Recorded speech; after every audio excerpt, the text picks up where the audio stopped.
যুক্তি আর তর্কের খাতিরে অনেক কথাই বলা যায়, কিন্তু সত্যটা সবসময় দিতে হয়।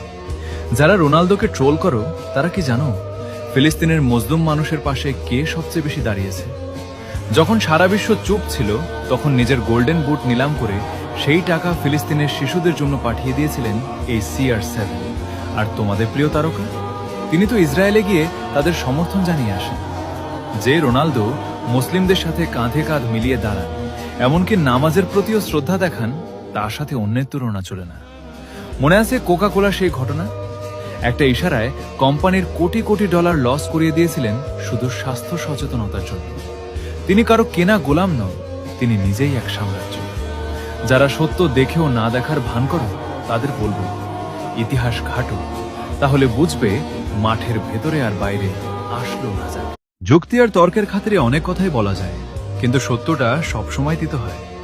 যারা রোনালদোকে ট্রোল করো তারা কি জানো ফিলিস্তিনের মজলুম মানুষের পাশে কে সবচেয়ে বেশি দাঁড়িয়েছে?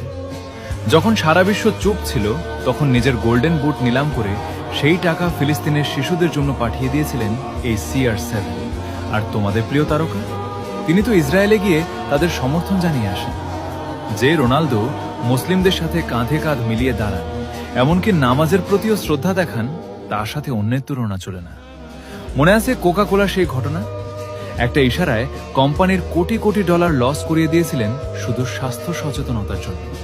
তিনি কারো কেনা গোলাম নন, তিনি নিজেই এক সাম্রাজ্য।